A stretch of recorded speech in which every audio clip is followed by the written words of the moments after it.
Hi, I'm Michael, and I'm reading Little Rabbit's Kwanzaa by Donna L. Washington. Little Rabbit was not having a very good Kwanzaa. Being the littlest rabbit in the family wasn't easy. He couldn't remember the names of all the days. He wasn't allowed to light the candles. His brothers and sisters made wonderful gifts to share. Little Rabbit was too embarrassed to share his gifts. He hated being the youngest.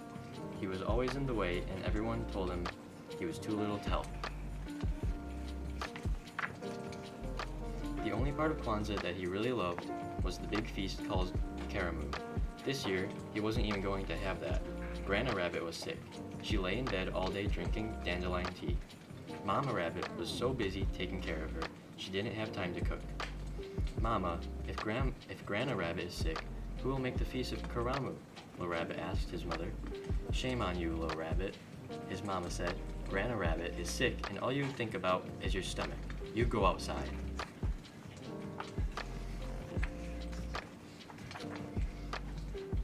Little Rabbit hopped out and sat on the big, gnarled tree stump.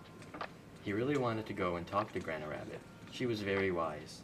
Little Rabbit sat and thought. He thought about all the things his Grandma said about Kwanzaa. Kwanzaa is a special time when we help each other. That's what Grandma Rabbit said. That's it, Little Rabbit jumped up and danced around. I'll bring Grandma Rabbit a special treat for Karamu. That will make her feel better. Little Rabbit hopped down the road. Where are you going so fast? Mama Oriole asked Little Rabbit. I'm going to find a tasty treat for Grandma Rabbit. She's sick. I want her to have a good Karamu. Little Rabbit hopped away. Mama Oriole didn't know what Karamu was, but she knew Grandma Rabbit. Grandma Rabbit always brought out warm seed cakes and warm pudding when the weather got cold. Poor Grandma Rabbit, said Mama Oriole. I wish there was something I could do to help.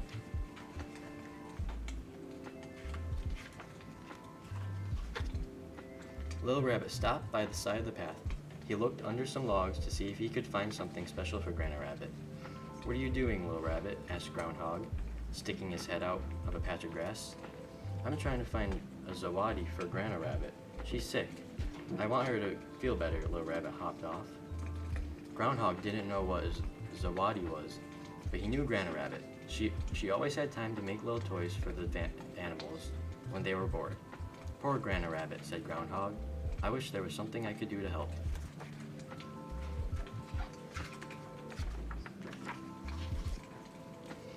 Little Rabbit hopped down to the pond. Maybe he could find something pretty for Grandma Rabbit. What are you doing, Little Rabbit? Asked the frogs. I'm looking for something pretty for Grandma Rabbit. She's sick. She should have something pretty to hang on the wall at Kwanzaa time. Little Rabbit scratched an ear and hopped away. The frogs didn't know anything about Kwanzaa time, but they knew Grandma Rabbit. She could paint beautiful pictures and write wonderful poems. Poor Grandma Rabbit, said one of the frogs. I wish there was something we could do to help.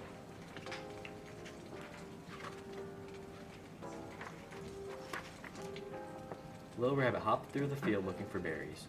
Where are you going, Little Rabbit? Mama Field Mouse asked. She was dragging all of her children behind her. Grandma Rabbit is sick, said Little Rabbit.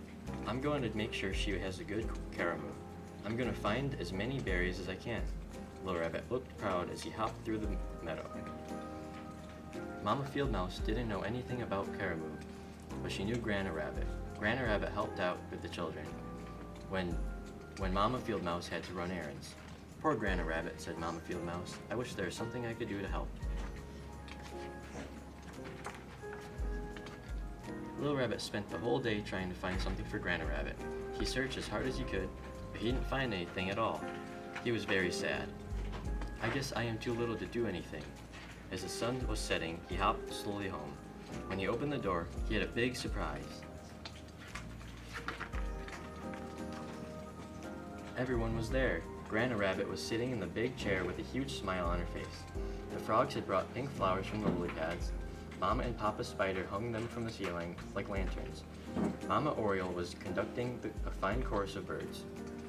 Groundhog brought little toys and gifts for everyone. Mama Field Mouse had gotten together with Mama Possum and Mama Raccoon to make a delicious feast. The air was full of excitement.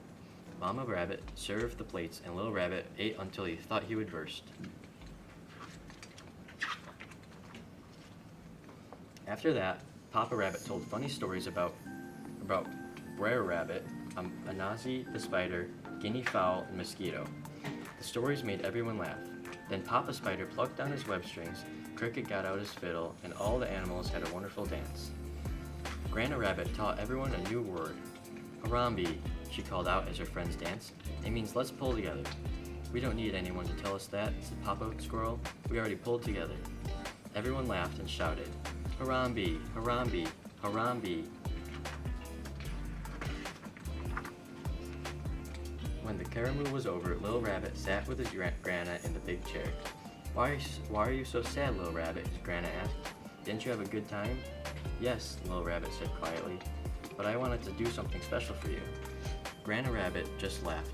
You silly rabbit, she said, hugging Little Rabbit tight. If you hadn't gone off looking for karamu this morning, it never would have found its way here tonight.